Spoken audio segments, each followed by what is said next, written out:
प्रणतमालिमणिप्रभाणा मद्योतकं दलितपापतमोवितानं सम्यक् प्रणम्य जिनपादयुगं युगादा वालम्बनं भवजले पततां जनानां। देवादिदेव अतिशयकारी श्री आदिनाथ भगवान की, देवादिदेव मूलनायक श्री चिंतामणि पार्श्वनाथ भगवान की, पूज्य आचार्य प्रवर श्री मानतुंग स्वामी महाराज की, गुरुनाम गुरु आचार्य भगवान श्री ज्ञान सागर जी महाराज की, संत श्रोमणी आचार्य भगवान गुरुदेव श्री विद्यासागर जी महाराज की,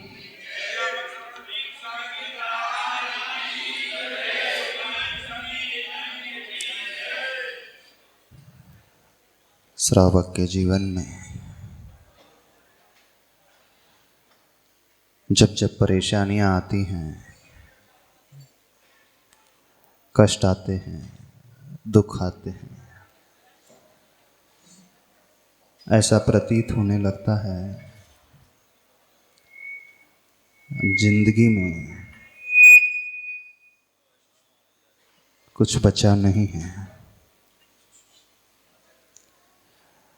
वह श्रावक हार जाता है अंदर से, वो अंदर से टूट जाता है। घबराहट उसके भीतर बहुत ज़्यादा पैदा होने लगती है। अंदर से वो डरने सा लगता है, न जाने अब क्या होगा, कौन हमें संभालेगा, कौन हमारे लिए सहारा बन करके आएगा। जब जब ऐसा आप लोगों के साथ होता है तो आप लोग क्या करते हैं? माइक रख ले अपने पास, दोनों जगह 2 माइक दे दे। हाँ, क्योंकि यहाँ पर अभी जो हम भक्तामर स्तोत्र आप लोगों को पढ़ाने जा रहे हैं, उसका उद्देश्य समझ लें। यह स्तोत्र पूज्यवर मानतुंग स्वामी जी महाराज की महान कृति है। इसकी शुरुआत हमने कटनी प्रवास से की है। लगभग 20-21 श्लोक वहाँ पर हम पढ़ा चुके हैं। यहाँ पर भी सोचा शहपुरा नगरी में कि आप श्रावकों के लिए कुछ ऐसा दिया जाना चाहिए जो आपकी ज़िंदगी में बहुत उपयोगी आए। हो सकता है आप सोच रहे होंगे कि महाराज जी तो हमारा पड़ा हुआ है, बहुत सारे श्रावकों को कंठस्थ होगा, ये बहुत सारे श्रावकों का नियम होगा प्रतिदिन पाठ करने का। लेकिन जिस तरीके से आप लोग इसे पढ़ते हैं, चाहे भक्तामर स्तोत्र पढ़ते हो, चाहे कल्याण मंदिर स्तोत्र पढ़ते हो, वह पढ़ना ऊपर का होता है। पढ़ा शब्दों के माध्यम से जाता है, जिसमें जिह्वा का प्रयोग होता है और बुद्धि का प्रयोग होता है। लेकिन स्तोत्र का लाभ न हमें जिह्वा से मिलता है, न हमें बुद्धि से मिलता है। जीवन में स्तोत्र का फल, प्रभु की भक्ति का फल, प्रभु की स्तुति का फल यदि मिलता है तो वो हृदय से मिलता है। तो अभी तक जो ट्रेडिशनल तरीका प्राय सभी लोगों का रहता है, वह पाठ करने का रहता है। आप एक एक श्लोक उच्चारण कर लेते हैं और पूरा स्तोत्र पढ़ करके आप समझ लेते हैं कि आपने स्तुति कर ली। लेकिन इतने वर्षों से स्तुति करते हुए भी बहुत सारे लोग ऐसे होते हैं जिन्हें इस स्तुति का कोई फल नहीं मिलता है। इसका फल सबको मिल सकता है, खासकर उन परिस्थितियों में जब आप अंदर से टूटने लगते हैं, घबराने लगते हैं। तो हम आपसे पूछ रहे थे, जब जब ऐसी परिस्थिति आपके जीवन में आती है तो आप क्या करते हैं? नरेंद्र जी क्या करते हैं? यहाँ के लोग माइक से बोलना। हाँ, महिला वर्ग क्या करती है? क्या करते हैं जब परिवार में बहुत सारी मुसीबतें आने लगती हैं? हाँ बोलो। भगवान की भक्ति करने लगते हैं। भगवान की भक्ति करते हैं। जो भी अब खड़े होकर के बोलेंगे, है ना, भगवान की भक्ति करने लगते हैं। तो भगवान की भक्ति जो है एक बहुत बड़ा माध्यम है हमें अंदर से संबल देने का, हमें शक्ति प्रदान करने का। लेकिन देखा यह जाता है कि पाठ करते हुए भी लाभ नहीं सा मिलता है। उसके पीछे बहुत सारे कारण हैं। तो यहाँ जो भक्तामृत स्तोत्र अब आप लोग पढ़ेंगे, उससे शुरू करें, उससे पूर्व हम आपको कुछ बताना चाहते हैं। पहली बात, प्रभु की स्तुति कैसे की जाती है यह समझना है। बहुत सारे विषय हम पहले ले चुके हैं। आप लोगों को यदि हम फिर से लें तो वो पिष्ट पेशन जैसा हो जाएगा। आप लोग उसे सुन सकते हैं, आप लोगों को मिल जाएगा वो मैटर। कहाँ पर है? आजकल के ज़माने में आप लोग इजीली देख सकते हैं। आपके पास बहुत सारे मीडियम हैं, इलेक्ट्रॉनिक मीडिया हैं, तो वो आप पुराने वीडियोस सुन सकते हैं और देख सकते हैं। क्योंकि हम जो शुरू करेंगे, अब आगे की यात्रा शुरू करेंगे, तो देखते बन जाएगा आपसे। सुनिए, अब जो हम आप सभी लोगों को पढ़ाने जा रहे हैं, ध्यान से सुनना। समराइज करना चाहते हैं, इसलिए बताना चाहते हैं। शॉर्ट में थोड़ा सा हम पूर्व का विषय आपके सामने रख दें। जब भी प्रभु की भक्ति की जाती है, भक्ति करने के पूर्व सभी लोगों से कह रहे हैं यह सोचना कि मैं भक्ति क्यों करने जा रहा हूँ, मेरा भक्ति करने का उद्देश्य क्या है। भक्ति कभी भी लौकिक कामना से नहीं होना चाहिए। भक्ति आंतरिक हृदय से होना चाहिए। जब जब जीवन में कष्ट आते हैं, तब तक भक्ति ही एक ऐसा मार्ग है जो हमें अंदर से मजबूत बनाती है। आचार्य प्रवर मानतुंग स्वामी जी ने भी उनके कष्ट के दिनों में, जब वो बंधन में बंधे हुए थे, तब यह भक्तामृत स्तोत्र की रचना की थी, आदिनाथ प्रभु की स्तुति की थी। पर उनका उद्देश्य बंधनों से मुक्त होना नहीं था। उनका उद्देश्य था, हे प्रभु, मैं आपकी भक्ति इस कारण कर रहा हूं ताकि मैं अंदर से इतना स्ट्रांग बन सकूं, प्रतिकूलताओं को भी समता से झेल सकूं। जीवन में, हरेक के जीवन में परेशानियां आती हैं और आएगी ही। यदि आप ये लोग ये समझ करके चल रहे हो कि हमारे जीवन में कोई परेशानी नहीं आना चाहिए, हे प्रभु हम आपकी बहुत भक्ति कर रहे हैं, आपका अभिषेक कर रहे हैं, आपका पाठ पढ़ रहे हैं, इतना दान दे रहे हैं, इतना हमारा समर्पण है, इतनी सारी हम पूजाएं करते हैं, तो इसका कुछ ना कुछ ऐसा लाभ मिले कि जीवन में विपत्तियां आए ही नहीं। ऐसा कितने लोग सोचते हैं? सही सही बताना। आप लोग जब प्रभु की भक्ति करने आते हो, क्या सोच करके आते हो? ये सोच करके आते हो ना कि भगवान अब हमारे परिवार में कोई परेशानियां नहीं आना चाहिए। कितने लोगों की ऐसी धारणा रहती है? अधिकांश लोगों की ये धारणा है कि प्रभु की भक्ति से कुछ ऐसा चमत्कार हो जाए कि परिवार में कोई भी कठिनाइयां ना आए। तो सर्वप्रथम ये धारणा सबकी गलत धारणा है। आप लोग जो धारणा बना रहे हैं वो असंभव धारणा है, वो हो ही नहीं सकता। क्यों नहीं हो सकता? जब बड़े बड़े मुनिराज के जीवन में कठिनाइयाँ आती हैं, परेशानियाँ आती हैं, आचार्य भगवान गुरुदेव के जीवन में आ रही कि नहीं? उन्हें भी रोग हो रहा है, उन्हें भी बीमारी हो रही है। हाँ, मुनिराज को अंतराय भी आते हैं। आचार्य भगवान इतनी उत्कृष्ट साधना कर रहे हैं, कठोर साधना कर रहे हैं, फिर भी उनके जीवन में कठिनाइयाँ क्यों आ रही? क्या होना चाहिए? जो हमेशा धर्म ध्यान में लगे रहते हैं, जो जगत के कल्याण की भावना भाते हैं, उनके जीवन में तो कोई परेशानी नहीं आना चाहिए। क्यों आ रही है आचार्य भगवान के जीवन में? कभी सोचा है? तो क्या भक्ति में कमी है आचार्य भगवान की? सामायिक में कमी है? साधना में कमी है? धर्म ध्यान में कमी है? नहीं, कोई कमी नहीं। फिर भी क्यों आ रही है?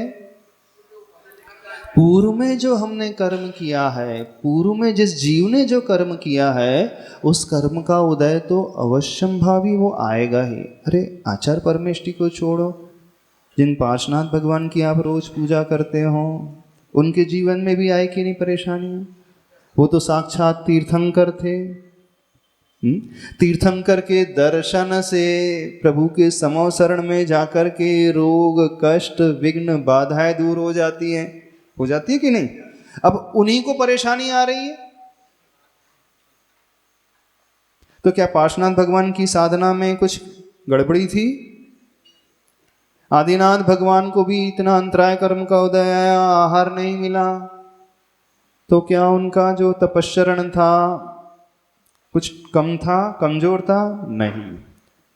जितने भी बड़े बड़े महापुरुष हुए हैं, चाहे गज कुमार मुनिराज हुए हैं, पांडव मुनिराज हुए हैं, सुकौशल मुनिराज हुए हैं, सुकुमाल मुनिराज हुए हैं, जिन्होंने भीषण उपसर्ग को झेला, कुछ ऐसे मुनिराज जो उसी भव से मोक्ष गए, अब उन्हें भी इतने उपसर्गों को झेलना पड़ा, इतनी कष्ट उन्होंने भी सहन किए, तो क्या वे भावलिंगी साधक नहीं थे?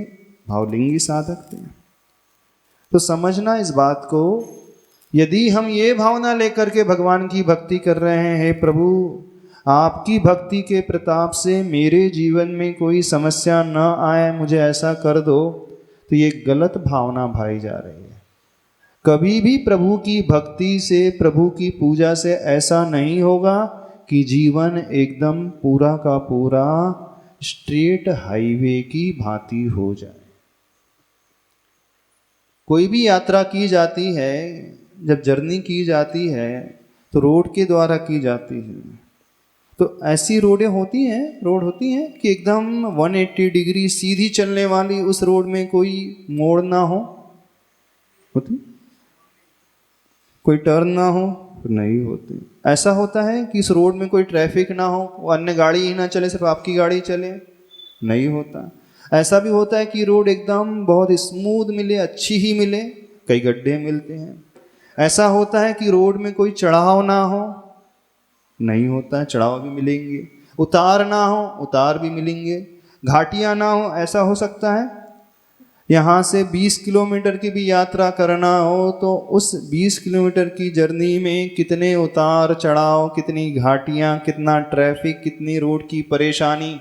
यानी एक छोटी सी, एक दिन की नहीं, 1 घंटे की यात्रा में भी इतनी परेशानियां मोड़ आते हैं।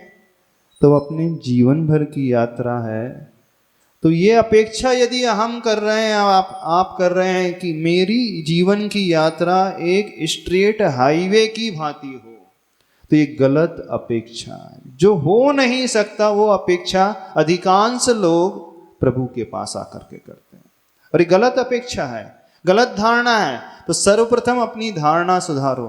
हाँ, एक रास्ता है वो एकदम सीधा हो जाता है, जिसमें कोई मोड़ नहीं होते, जिसमें उतार नहीं चढ़ाव नहीं, हाँ, जिसमें ज़्यादा ट्रैफिक नहीं मिलता है, कौन सा है?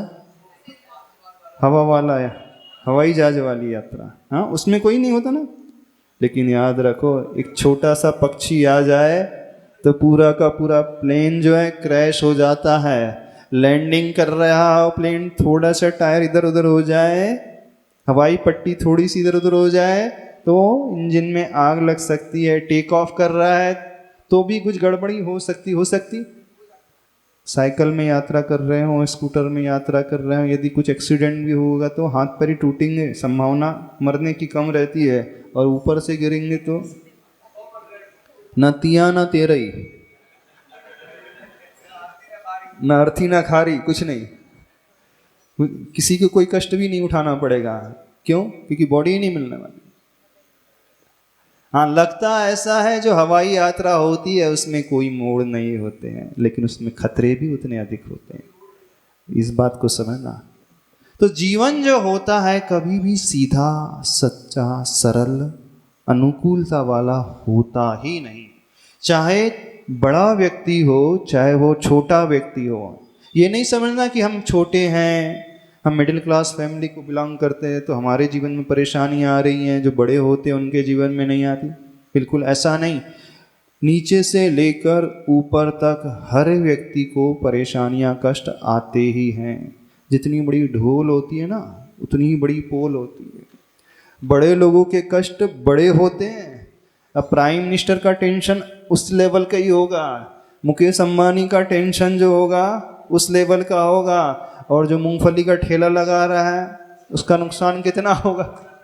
समझ में आ रही कि नहीं? जो रोज कमा कर रहा है, रोज खा रहा है, खरीदी कर रहा है, बेच रहा है, 500-1000 रुपये ही कमा पा रहा है, उसका नुकसान भी उतना ही कम रहेगा। और जो हीरे जवाहरात, सोने चांदी का व्यापार कर रहा है, जब फायदा भी उतना ही होता है तो नुकसान भी उतना ही होता है। तो जितने बड़े लोग होते हैं उनकी परेशानियां भी उतनी ही बड़ी होती हैं। इतना अंतर आ जाता है कि बाहर से दिखलाई नहीं देती हैं, और हम ये समझने लगते हैं कि उनका जीवन तो बहुत सुखमय है। तो ऐसा कभी होता ही नहीं। तो कहने का अभिप्राय ये है कि जीवन की एक सबसे बड़ी सत्यता यह है, एक कड़वा सत्य है, कि जीवन कभी एक स्ट्रेट हाईवे नहीं होता है। जीवन में बहुत सारे उथल पुथल, उतार चढ़ाव होते हैं।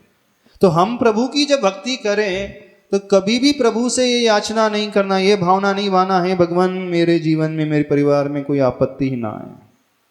हो नहीं सकता। तो फिर क्यों करना? ये कहा तो जाता है भगवान की भक्ति से, भगवान की स्तुति से सारे अला बला टल जाती हैं, कष्ट टल जाते हैं। हाँ, बिल्कुल सत्य कहा जाता है।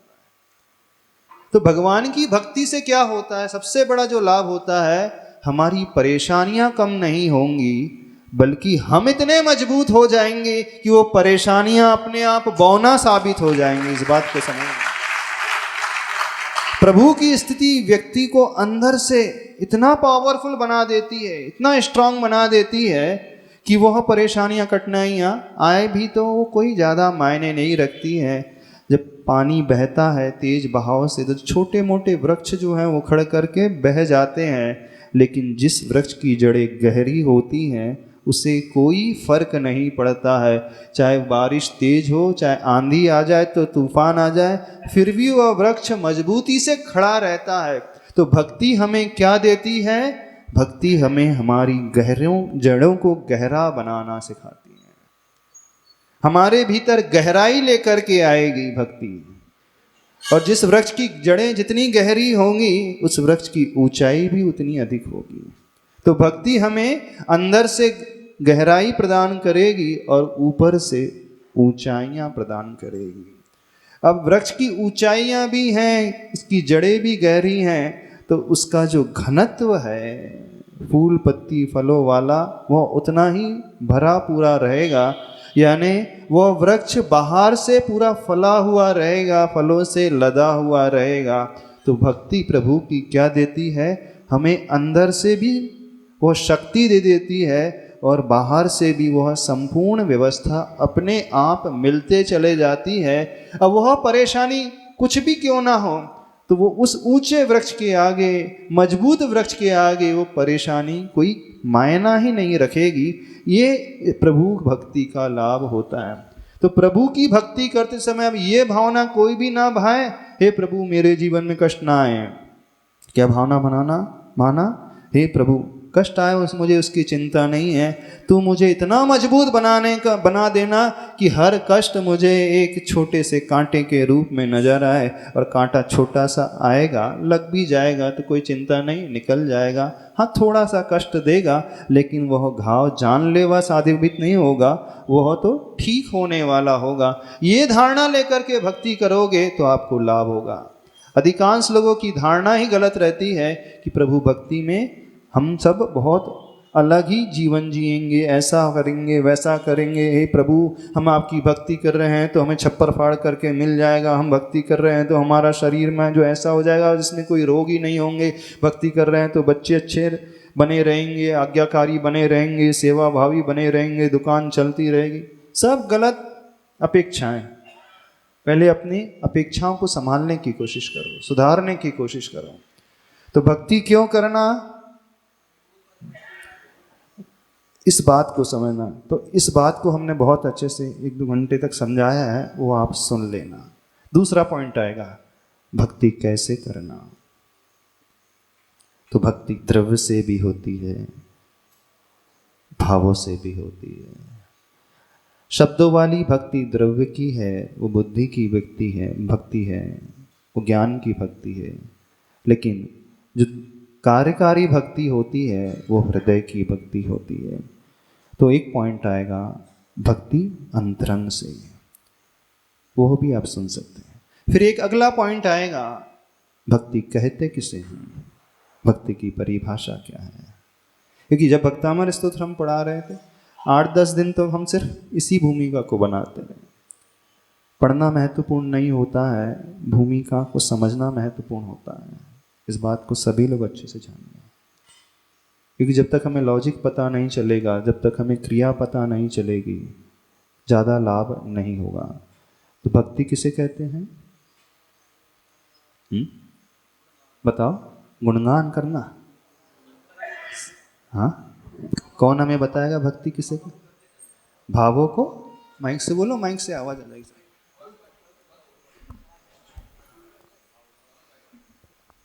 मेरे श्री भक्ति उसे कहते हैं यदि हम भगवान की भक्ति करें तो हम अंदर से मजबूत बने और बाहर से ऊंचाई तक को ये तो प्राप्त फल करें। की बात हो गई, अंतर समझना। ये तो भक्ति करने का फल है कि हमें मजबूती मिलेगी, बाहर से ऊंचाइयां मिलेगी। ये तो रिजल्ट हुआ। परिणाम परीक्षा का बाद में आता है, पहले पेपर लिखा जाता है। भक्ति तो पेपर लिखना अर्थात भक्ति सही करना। भक्ति सही कब होगी? जब आपको परिभाषा पता होगी, जब भक्ति कहलाती क्या ये पता होगा। नहीं है तो सब लोग पेपर तो लिखते हैं लेकिन बिना पढ़ा लिखे ही, पढ़े लिखे ही पेपर लिखते रहते हैं। ऐसी भावपूर्वक करना, बुद्धि से करना। भावपूर्वक करना ठीक है, लेकिन करना क्या? गुणों का, भगवान की गुणों का। मेन जो है डेफिनेशन, उसको समझो। पता है आप लोगों को भक्ति की डेफिनेशन?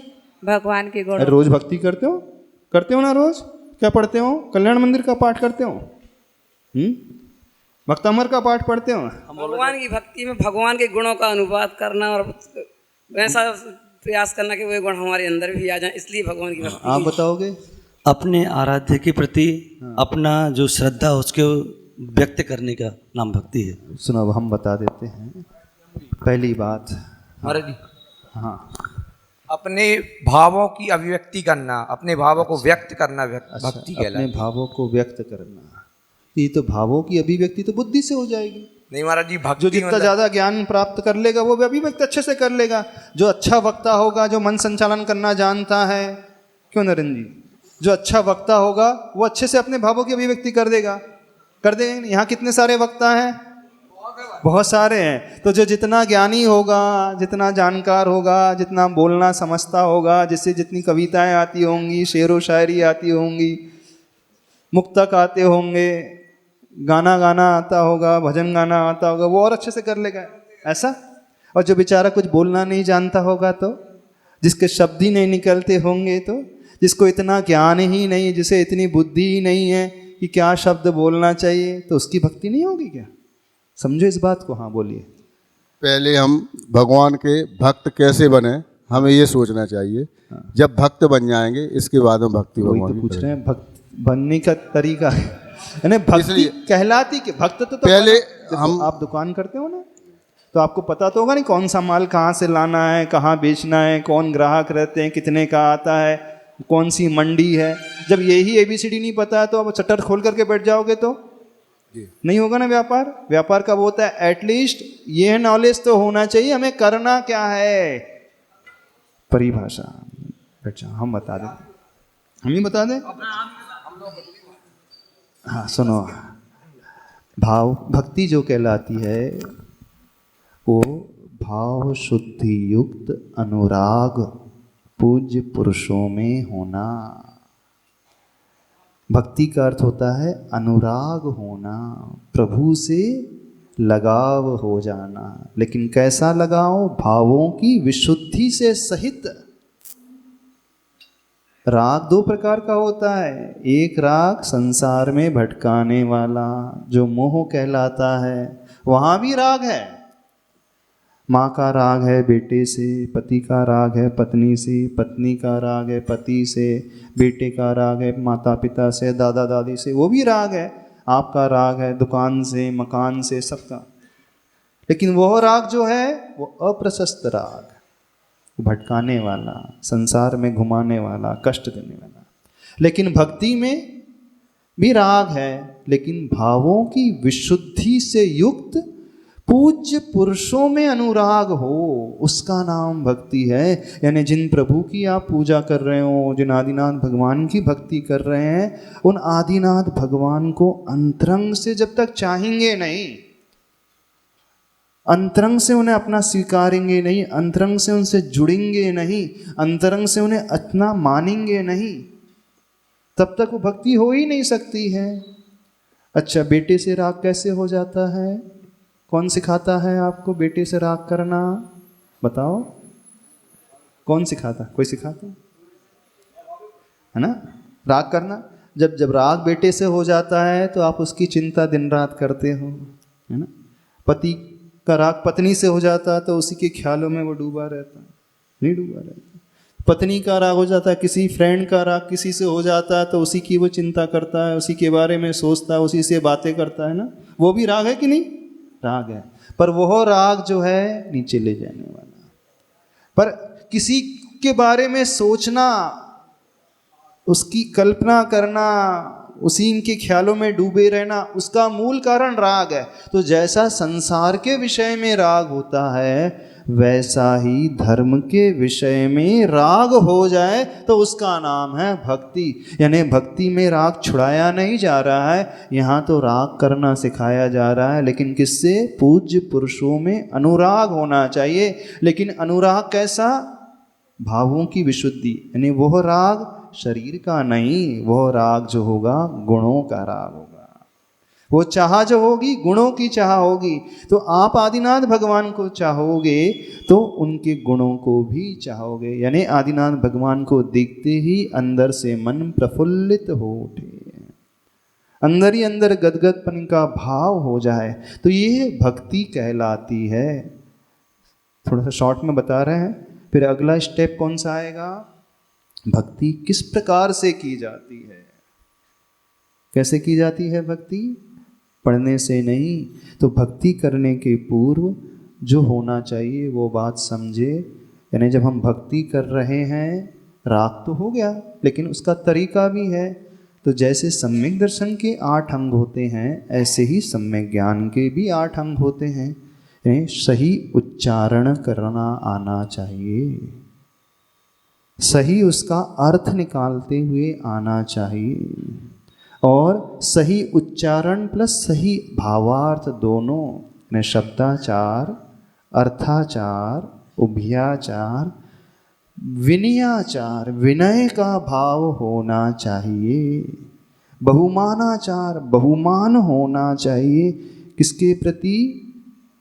जिसकी हम भक्ति कर रहे हैं और जिसने उसे लिखा है, उन आचार्य मानतुंग स्वामी जी के प्रति। उपधानाचार, कुछ संकल्प होना चाहिए कि मैं उस वस्तु का त्याग कर रहा हूँ जब तक वो भक्ति पूरी नहीं हो जाती, शास्त्र पूरा नहीं हो जाता।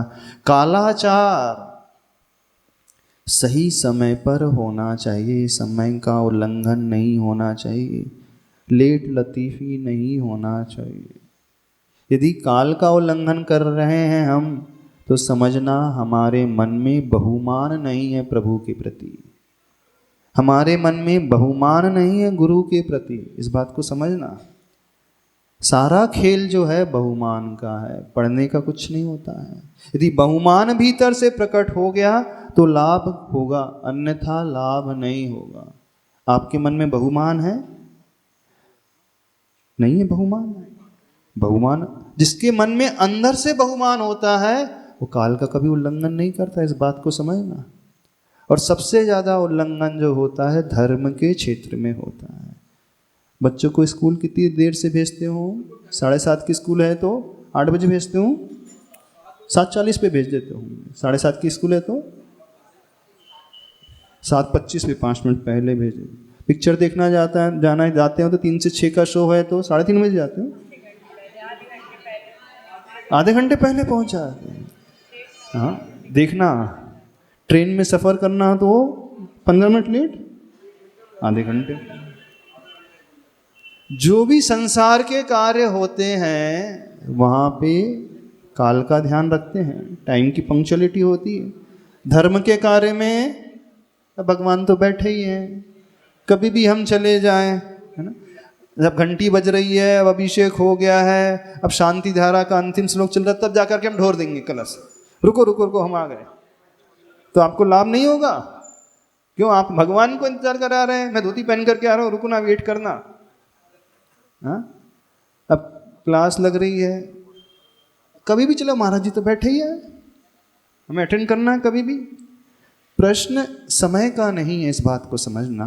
प्रश्न बहुमान का है। जो लाभ होता है, हमें फल की प्राप्ति होती है, उस बहुमान से होती है, शब्दों से कभी नहीं होती है। शब्दों से यदि होना होता तो आज तक हो गया होता, फल आपको प्राप्त हो गया होता। लेकिन आज तक लाभ क्यों नहीं मिला? अंदर से वो बहुमान नहीं आया। यानी बहुमान का मतलब वो समर्पण नहीं आया अंदर से। और वो बहुमान यदि भीतर आ गया तो आप कभी भी अभिषेक के लिए इंतजार नहीं कराओगे किसी को, प्रभु को। शांति धारा के लिए इंतजार नहीं कराओगे। धर्म का स्वाध्याय चल रहा है, आप 5 मिनट पहले, देखो एक बहुत अच्छी बात बताते हैं, बहुमान किसे कहते हैं, संस्मरण सुनाते हैं। संघ में जब हम लोग थे तो आहार के बाद इरियापद भक्ति होती है, संध्या काल में गुरु भक्ति आचार भक्ति होती है, प्रातः काल में आचार भक्ति होती है। बहुमान कैसे होता है? पूज्यवर निर्यापक श्रमण श्री समय सागर महाराज, जानते हो कि नहीं? ज्येष्ठ महाराष्ट्री हैं निर्यापक श्रमण। तो जब भी भक्ति होती है तो पूज्यवर समय सागर महाराज जी जो भक्ति का टाइम है उससे 5 मिनट पूर्व जाकर के आचार्य भगवान के कमरे के बाहर खड़े हो जाते हैं। मान लीजिए 11:30 बजे जाना है तो 11:25 पे ही जाकर के पहुंच जाते हैं। संध्या काल में 5:30 बजे भक्ति होने तो 5 मिनट पहले ही, प्रातः काल 5 मिनट पहले। तो जब महाराज जी से पूछा, महाराज जी आप जल्दी क्यों आ जाते हैं? बोले देखो, आचार्य भक्ति पढ़ने का नाम ही भक्ति नहीं होता है। आचार्य भगवान के प्रति हमारा बहुमान कितना है, आचार्य भगवान के प्रति हमारा विनय भाव कितना है, ये बात अंदर की होती है। यदि अंदर का से बहुमान है तो हम पहले आएंगे तो ये वेस्ट नहीं जाता टाइम। यदि हम भक्ति के लिए इंतजार कर रहे हैं तो ये वक्त बर्बाद नहीं हुआ, बल्कि ये हमारा समर्पण दिखाता है गुरु के प्रति कि ऐसा समर्पण होना चाहिए। जब ऐसा भाव हो जाता है ना, महाराज जी का नियम था, कोई भी कार्य हो, स्वाध्याय का कार्य हो, भक्ति का कार्य हो, कोई भी कार्य हो, वो समय से 5 मिनट पूर्व।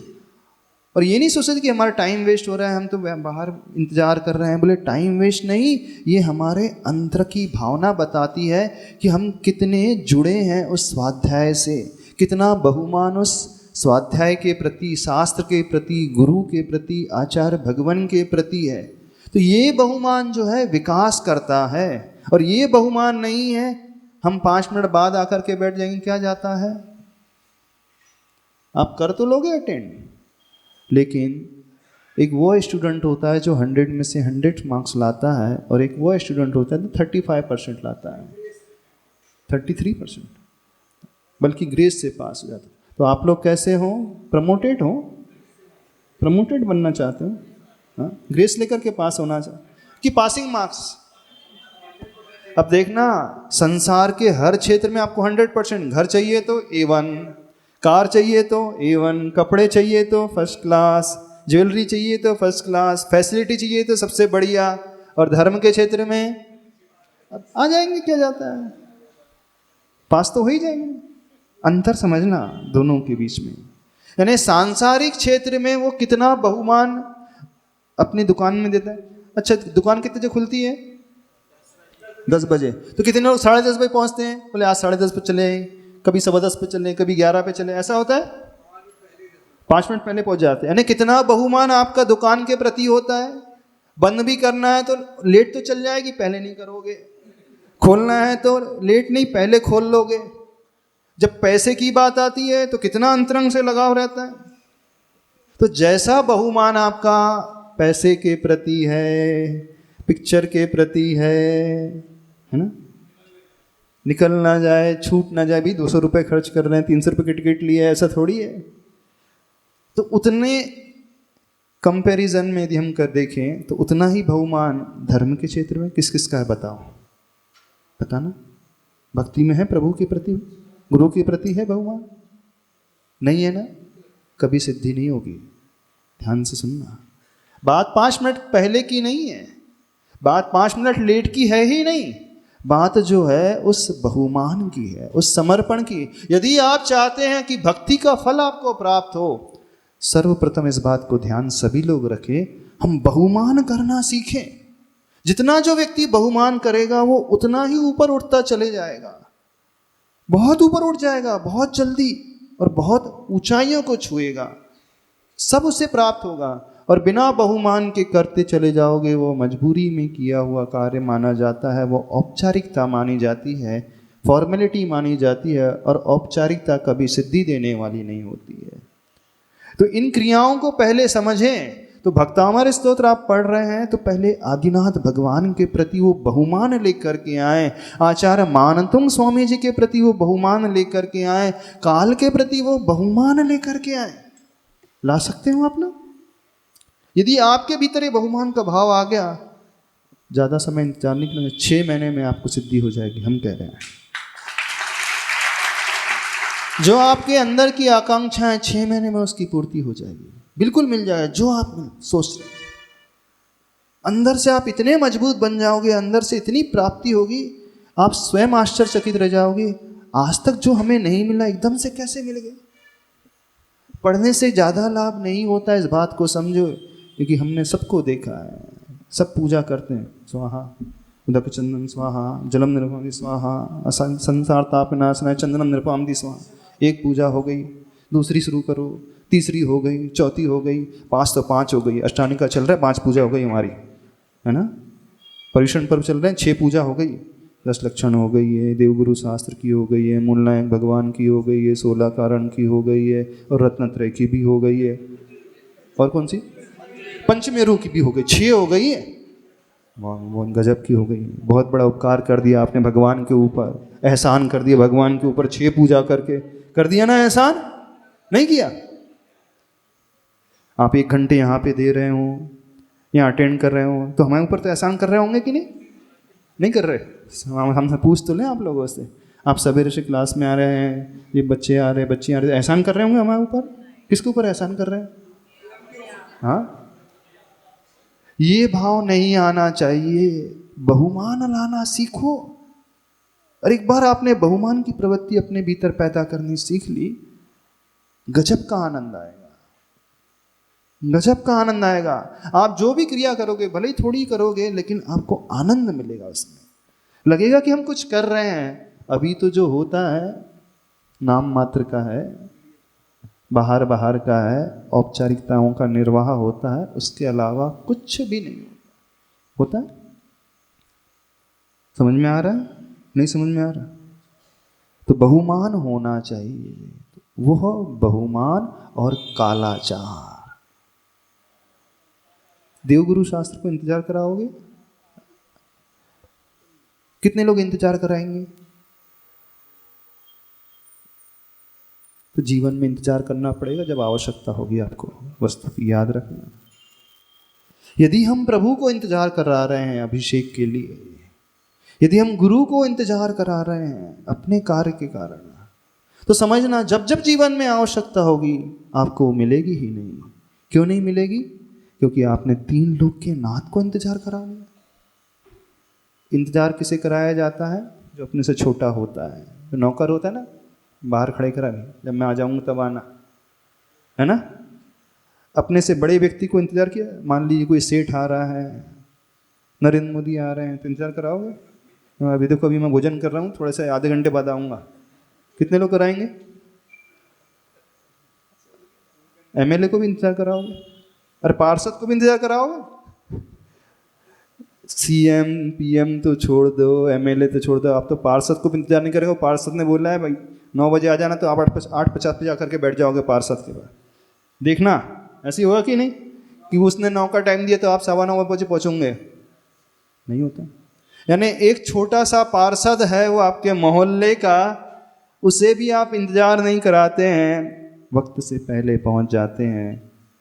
और 3 लोक के नाथ, कितने लोग इंतजार कराते हैं उन्हें? गुरु को कितने लोग करा रहे हैं? इसका अर्थ क्या है? आपकी दृष्टि में भगवान नहीं है, आपके नौकर है। सुनना ध्यान से, पार्षद भगवान कौन हो गए? भगवान है। आप यदि इंतजार करा रहे हैं उन्हें, तो वो कौन हो गए? आपसे छोटे हो गए कि नहीं? नौकर को इंतजार कराया जाता है। छोटा आदमी है जो कर्जदार होता है ना, बाद में ले लेना, अभी मैं बाहर जा रहा हूँ, अभी टाइम नहीं है मेरे पास, बाद में आना। ऐसे होता है कि नहीं? यदि आप प्रभु को इंतजार करा रहे हैं तो मानना आपकी दृष्टि में प्रभु ही बहुत छोटे हैं। आप गुरु को इंतजार करा रहे हैं तो मानना आप अपने आप को बहुत बड़ा मान रहे हैं, गुरु से भी बड़ा मान रहे हैं। और ये भाव आ गया तो अहंकार का भाव आ गया, बस सारा खेल खत्म हो गया। अब लाख पूजा कर लो, आप रोज 5-5 पूजा भी करो, कुछ नहीं मिलने वाला।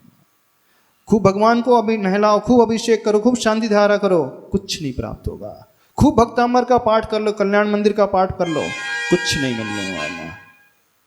कि क्रियाओं से कुछ नहीं होता है। आपके भाव क्या है? क्या भाव है? आपने प्रभु को कौन सा स्थान दिया है अपने हृदय में, अपनी दृष्टि में? आपने गुरु को कौन सा स्थान दिया अपनी दृष्टि में? महत्व इसका होता है। बताइए कितने लोगों ने प्रभु को प्रभु माना है यहां पर? दृष्टि में प्रभु नहीं है। हाँ, भले ही शब्दों में प्रभु है, आपके बुद्धि में प्रभु है, लेकिन अभी हृदय में नहीं है, क्योंकि आप प्रभु को इंतजार कराते हो। कराते हैं कि नहीं? कितने लोग शांति धारा शुरू होने के पहले कितने लोग आते हैं? अभिषेक शुरू होने के पहले कितने आते हैं? मंगलाष्टक के पहले कितने लोग आते हैं? अधिकांश मंगलाष्टक तो हो जान दो, भगवान को बैठने तो दो सिंहासन पे, पांडुकशिला में बैठ जाएंगे, जब अभिषेक हो जाएगा हम बाद में आकर के समझना। बात भगवान के अभिषेक की है ही नहीं। बात जो हम बता रहे हैं आपकी आंतरिक प्रवृत्ति की बात बता रहे हैं कि आपने प्रभु को अपने से छोटा समझा है। जो लोग क्लास में लेट आते हैं, समझना उनकी दृष्टि में गुरु भी बहुत छोटे हैं। इस बात को समझना। हम ये नहीं करें कि आप जल्दी आ जाओ। यदि आप पाना चाहते हैं, यदि आप लाभ पाना चाहते हैं, तो इस बात को समझना। बात 5 मिनट की है ही नहीं, बात 2 मिनट की है ही नहीं, बात 10 मिनट की नहीं है। 5-10 मिनट से कुछ नहीं होता है। बात जो होती है, हम अंतरंग में क्या मान रहे हैं, बस हमारा कल्याण उससे होता है, इसके अलावा किसी से कल्याण नहीं होगा। और आप अंतरंग में वो काल के प्रति बहुमान, प्रभु के प्रति बहुमान ना लोगे। आप एक श्लोक भी पढ़ोगे भक्तामर स्तोत्र का, तो आपको सिद्ध हो जाएगा। हम कह रहे हैं आपसे, एक श्लोक भी पढ़ोगे तो आपको सिद्ध हो जाएगा। आपको पूरे के पढ़ने की आवश्यकता ही नहीं, एक ही बार पढ़ोगे तो सिद्ध हो जाएगा। क्योंकि आपने उन आदिनाथ भगवान को, उन आचार्य मानतुम प्रवर स्वामी जी को बहुत ऊंचा स्थान दिया है। और बिना इसके आप 48 बार भी भक्तामर का पाठ रोज करो ना। एक बार नहीं करे, 2 बार नहीं करे, कितने बार करें? 48 श्लोक है और 48 बार भी रोज पाठ करोगे, कुछ नहीं मिलने वाला आपको।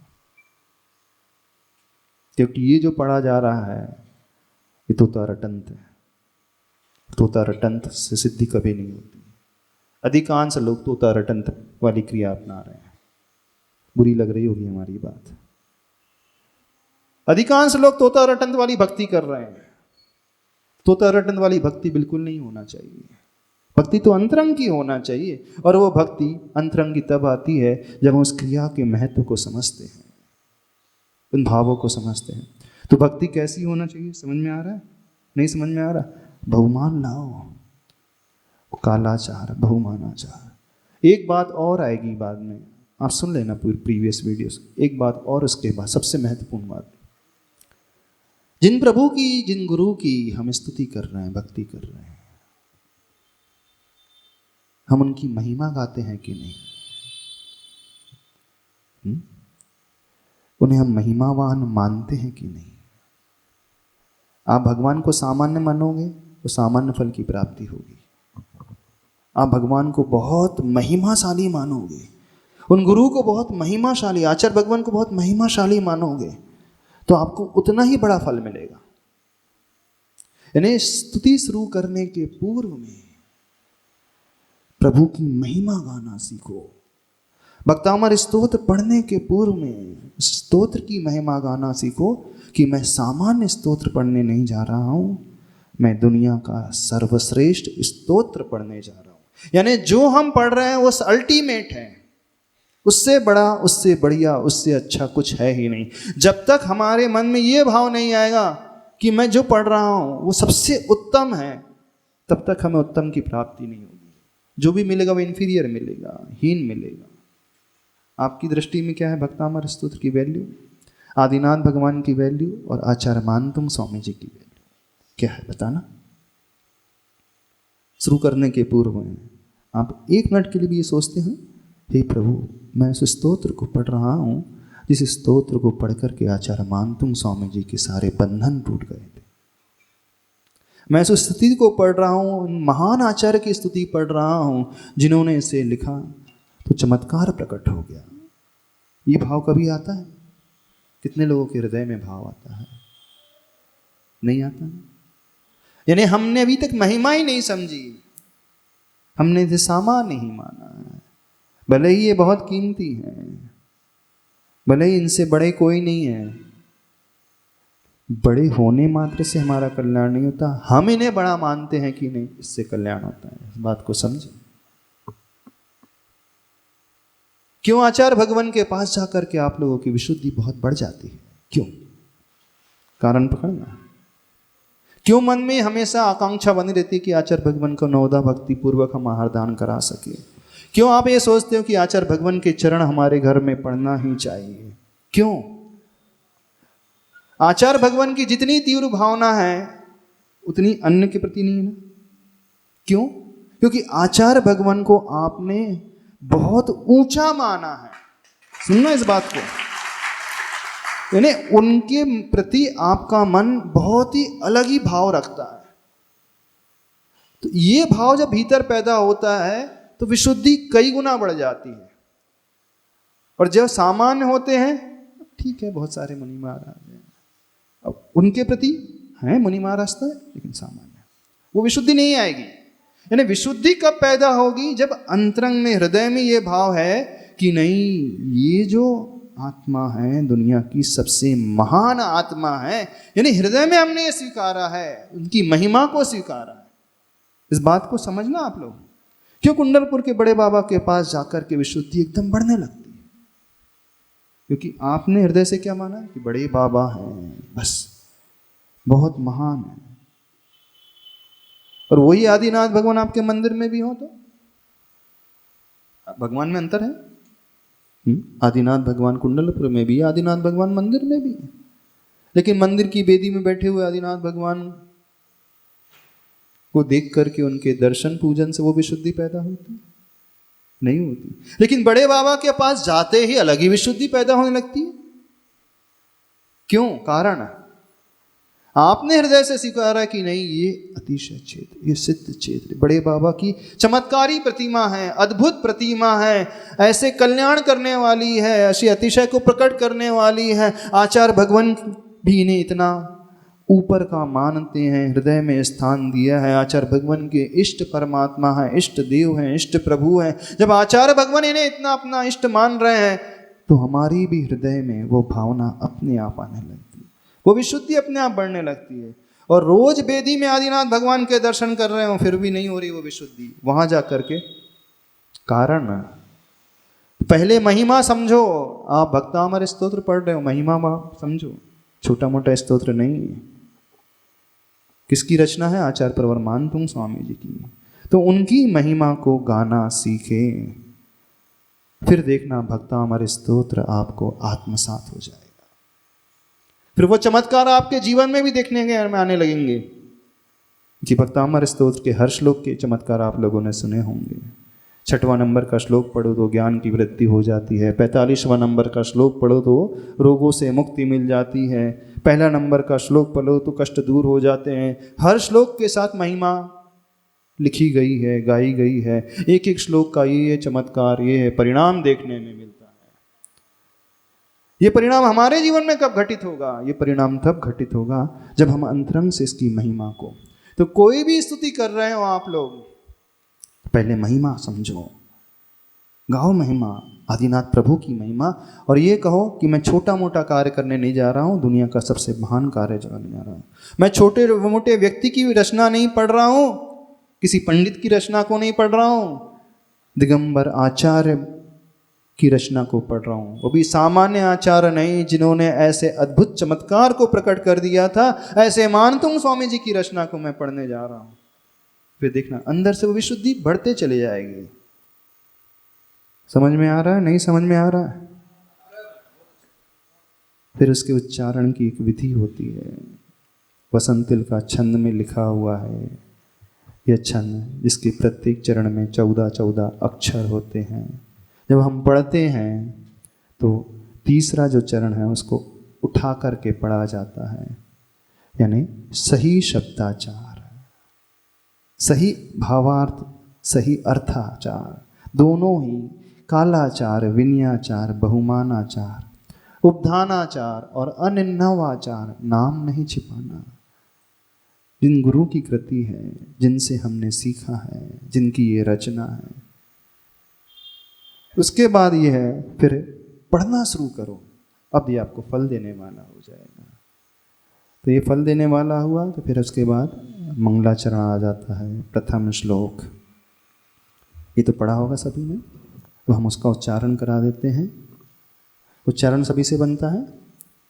कौन सी लय से पढ़ते हो? भक्तामर प्रणत मौलिमणि प्रभाणा मद्योतकं दलित पापतमोवितानम् सम्यक प्रणम, ये तीसरा चरण है, इसे खींचना थोड़ा सा। सम्यक प्रणम्य जिन पादयुगं युगागं वालम्बनं भवजले पतितां जनानां यः संस्तुतः सकलवाङ्मय तत्त्वबोधा दुद्भूत बुद्धिपटुभिः सुरलोकनाथैः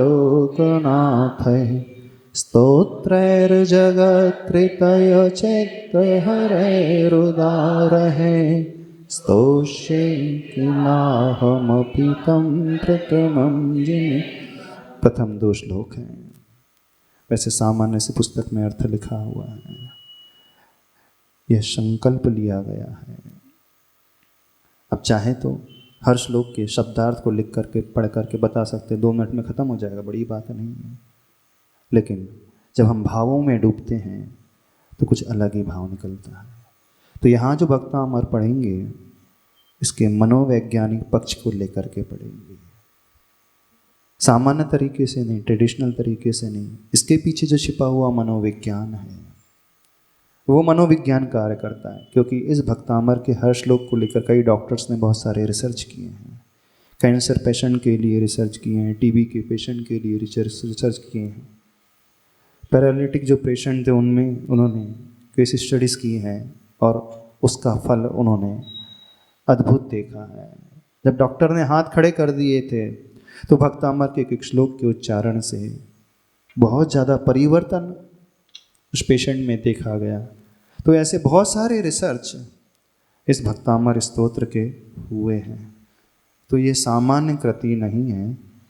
तो इसे अपन किस प्रकार से देखेंगे, इसका मनोवैज्ञानिक विश्लेषण, इसके पीछे जो छिपी हुई साइकोलॉजी है उसे अपन समझने की कोशिश करेंगे। आज समय हो गया है, इतना ही रखें। कि देवादिदेव श्री आदिनाथ भगवान की